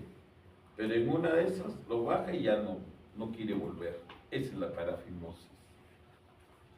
Se forma un anillo apretado de piel cuando se retrae el prepucio por detrás del glande. Lo baja y ya no puede. El anillo causa congestión del glande que puede ocasionar oclusión arterial con necrosis del glande. El tratamiento puede ser con compresión del glande por 5 minutos. Este tratamiento tiene que hacerlo el urólogo. ¿Por qué? Y hay que sedarlo al paciente. O sea, hay que hacerlo con un anestesiólogo al lado, porque el niñito no aguanta. En ocasiones el anillo constrictor requiere incisión bajo anestesia local. Se usa antibióticos y luego se realiza la circuncisión al ceder la inflamación. Esta es la parafimosis, miren. Entonces ahí está el glande bien congestivo y el anillo estenosante acá, que no deja que entra sangre, pero como el retorno venoso es a menos presión, no retorna. Ahí está mi parafimosis. Entonces, esta es la maniobra que hace el urólogo, ¿no? Entonces, pero tiene que estar sedadito el niño. Entonces, por uno, en esta posición manual, uno va empujando, entre comillas, el glande y lo va, va pasando la sangre venosa a las otras cavidades, a los cuerpos cavernosos y al cuerpo esponjoso también. Entonces, eso, pero hay que apretar, hay que tener mucha paciencia y llega un momento en que ¡pum!, o sea, hay retracción, o sea, se vació totalmente el glande. Entonces, pero generalmente tiene que, el pediatra no se atreve a hacer eso, el urólogo sí. Entonces acá está la incisión dorsal que se puede hacer en la parafimosis. Con anestesia lo cedo al paciente y le infiltro un poco de lidocaína al 2% y le hago ese corte en ese sentido, en el anillo estenosante, incluido el anillo estenosante, y lo cierro en el otro sentido para que me dé mayor calibre. O sea, no la cierro en la forma que yo lo abrí porque no le he hecho nada, sino lo cierro en este sentido. Para que, y después y acá ya lo cierro, y después ya le haré la circuncisión, ¿no? Tranquilo, no así de emergencia, sino tranquilo. La circuncisión está indicada en pacientes con infección. Paciente que me haga infección urinaria, creo que hoy día, lo que fue a práctica, hoy día hubo un pacientito que hizo una infección, una pielonefritis, no tiene nada en todo el árbol, ninguna anomalía congénita y le vamos a hacer la circuncisión por presencia de infección. Puede dar infección hasta pielonefritis. Balano prepucial recurrente, infección también cuando hay procesos de balanopostitis repetitivas, o sea que se inflama el prepucio, entonces hay que hacer la circuncisión. Cuando hace infección de vía urinaria, pielonefritis, si hay fimosis o si hay parafimosis. Entonces acá ya les dije que hay que infiltrar, no en la parte media, ¿recuerdan? Sino lateralmente, ahí discurren los nervios. Hay diferentes dispositivos que usan los urólogos pediatras para hacer la circuncisión más rápido. Les corta aquí con estos aparatitos, pero no son 100% eficaces, pueden producir complicaciones con esto. Por ejemplo, tenemos la abrazadera de Gonco ensamblada, y aquí van a ver cómo este aparatito dilata, corta el prepucio, introduce la campana y hace el corte. Ya, y quedan así, ¿no? Es muy bonito, pero es mejor hacerlo a ojo de... en eso un poquito ciego, pues van a haber algunas complicaciones que se presentan acá. Acá tenemos otro dispositivo que es lo mismo, una campanita que se llama el Plastibel, que se introduce a ver, vamos a verlo ya armadito mejor.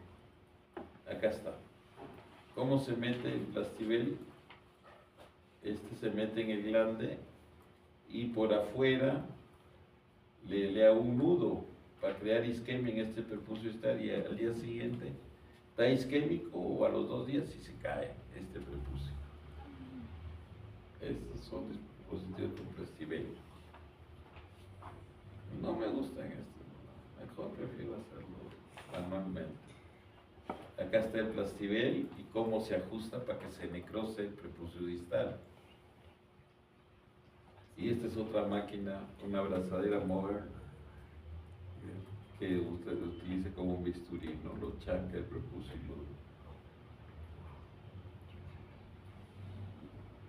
con bisturí. Miren, pueden haber complicaciones, como es media ciega, pueden crear fístulas uretrocutánea causada por la circuncisión. Ya queda feo, no es un pene bonito, es todo feo. Estenosis meatal, o sea, se cierra después de una circuncisión neonatal. Son complicaciones de la circuncisión. Y acá queda pues un pene feo, ¿no? Lo operas y lo dejas así, pues hay que sacarle tarjeta roja, ¿no? ¿Cómo es posible, pues? Acá, miren, le han dejado, casi le amputan el glande. Ha quedado ahí una zanja.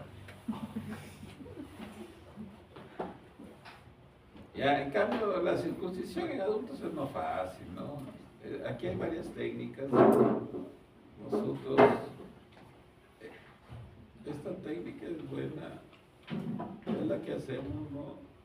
Demarcamos debajo de la corona a 4 o 5 milímetros, demarcamos, liberamos el prepucio y el prepucio redundante se va y hacemos la juntura de mucosa con piel.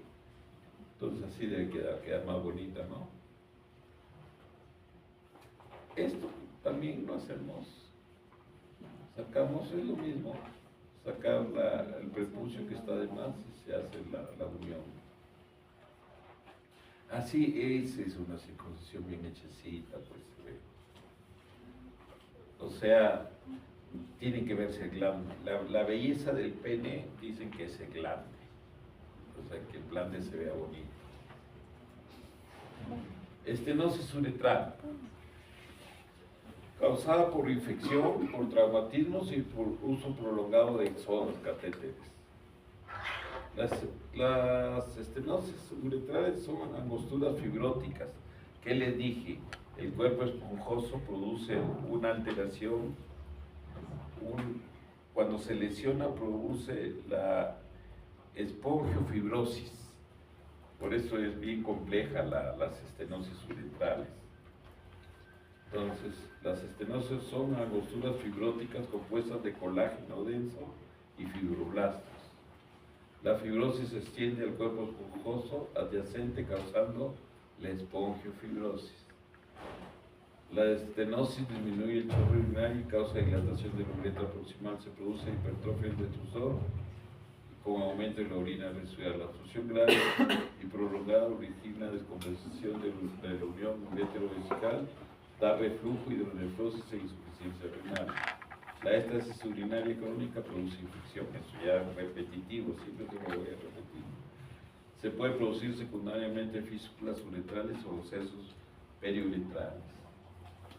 Entonces, síntomas y signos: disminución del chorro, disuria por la criolla, palpación de duración en la zona estenótica, puede presentarse fístulas, globo vesical si hay retención crónica de orina. Determinar la tasa del flujo urinario. La tasa del flujo urinario normal se mide, es de 20 mililitros por segundo. Cuando es menor quiere decir que puede haber un grado de estenosis. Se puede hacer diagnóstico con una uretrografía, o sea, meter líquido radiopaco por el meato y se dibuja toda la uretra y se ve la zona estenótica.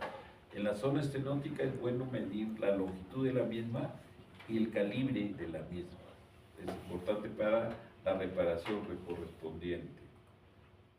Entonces miren, ahí tenemos una uretrocistografía, se le ha metido contraste por el meato, se dibuja toda la uretra y ahí se ve una estenosis que aparentemente es corta. Entonces esta se puede solucionar con un aparato endoscópico que se llama el uretrótomo.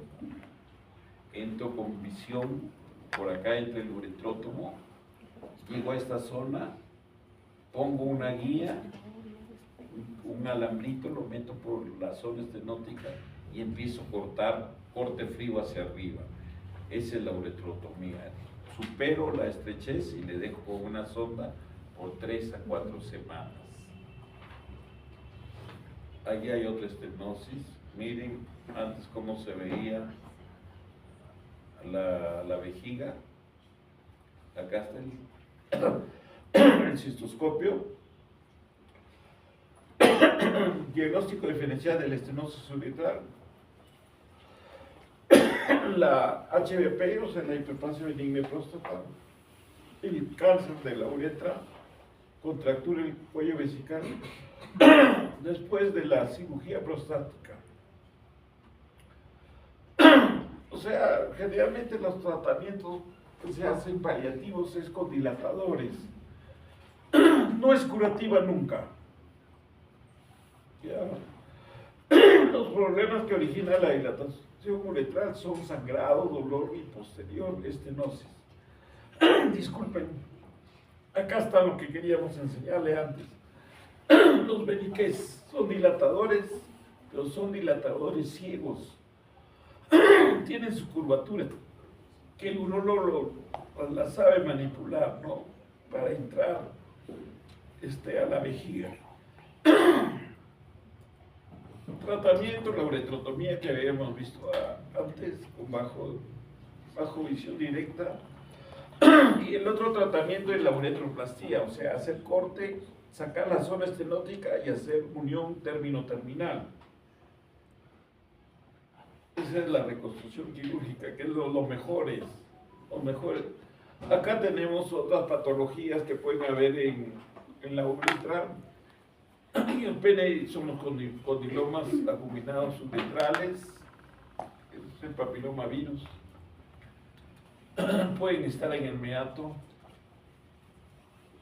Hay que usar sustancias especiales, ¿no? O el podofilino, o si no, mejores cauterizados con energía eléctrica.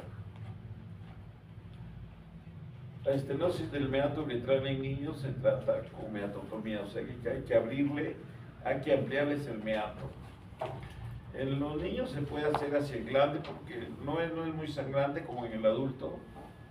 Miren cómo se corta hacia arriba el glande y se amplía. Esta flegotrombosis peniana y oclusión linfática lo pongo como una alteración que es motivo de consulta, pero no es preocupante. Entonces es la visualización de los vasos linfáticos en la zona del prepucio distal. Se ve como si fueran varices, pero no, en lugar de verse azulitas, se ven blancas, se ven como plásticos, ¿no? Entonces eso le llama la atención al paciente y va a la consulta, pero no es nada. ¿Por qué? Porque se autolimitan, después de unos meses se van. Pero si tú le quieres sacar plata, dice, ya pues, hay gente así, ¿no? Hay de todo en medicina, va a encontrar de todo. Hay que sacarlas, pero se las saca por gusto, porque se iban ahí solitas. Y a veces se resuelven en forma espontánea. Entonces ahí tenemos quistes meatales, también alteración del pene, que hay que operarlo porque puede producir dificultad evacuatoria e infecciones. Acá tenemos, es para ver el grado de curvatura. Algunas estructuras que son normales y son motivo de consulta son las glándulas de Tyson, que están al lado del frenillo, y las válvulas perladas del pene, que son normales, entre comillas, se presentan en el 30% de los varones. Hay que hacer buena higiene porque se pueden inflamar e infectar. En las mujeres, ya para acabar, con la justa estoy acabando, tenemos la carúncula uretral. Aquí se dice blanco y negro. Pero imagínense, la carúncula uretral, esta es como una fresa que sale por el meato uretral. O sea, es bien rosado, es un rojo intenso, color de fresa. Esa es la carúncula uretral que asusta mucho, se presenta.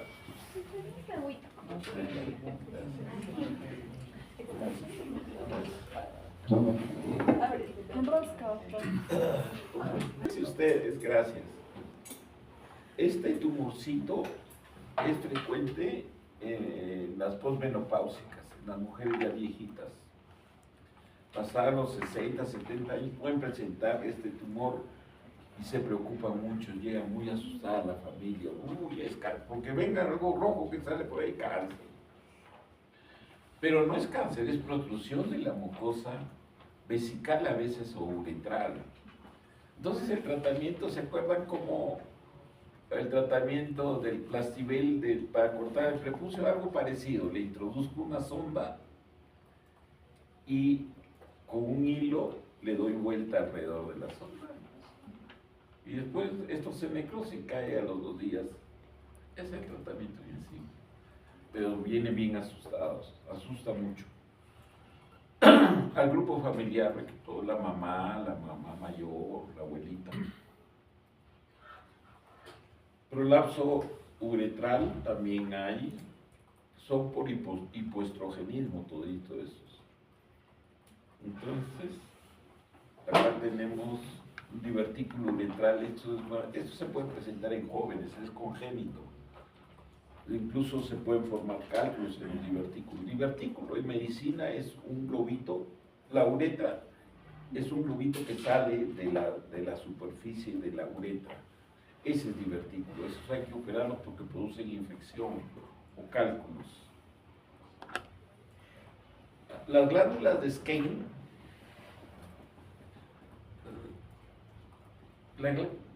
es el...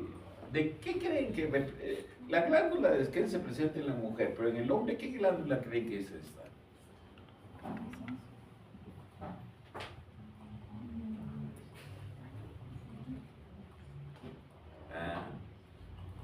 En la diferenciación, así va Skene en la mujer, pero en el hombre es una glándula. ¿Cuál es? ¿La vesícula seminal o la próstata? A ver, averigüen, ¿no? Una de las dos debe ser. O sea, es el equivalente. Estas glándulas de Skene se cree que en la mujer ayudan algo en la lubricación en el momento de la excitación sexual. Para la lubricación ayudan. Estas se pueden obstruir y se infectan. Entonces producen ahí un absceso parauretral que duele mucho. Se presenta en mujeres jóvenes. ¿Ya? Primero le puedes dar antibióticos porque está lleno de pus. Le das antibióticos y después le haces la programa para excesos. Una resonancia en un divertículo uretral. Está simple la acción. Ahora la resonancia está entrando en todo. Antes, ¿qué imágenes íbamos a ver nosotros de esta zona? La resonancia ahora da detalle de todas las alteraciones morfológicas que hay. Es muy buena la resonancia, pero recién está empezando. Esa es la desgracia. Los radiólogos no están preparados para hacer resonancia de todas estas estructuras. Algunos se subespecializan. Muchas gracias. Entonces, hemos acabado con las justas. Muchas gracias. No puedo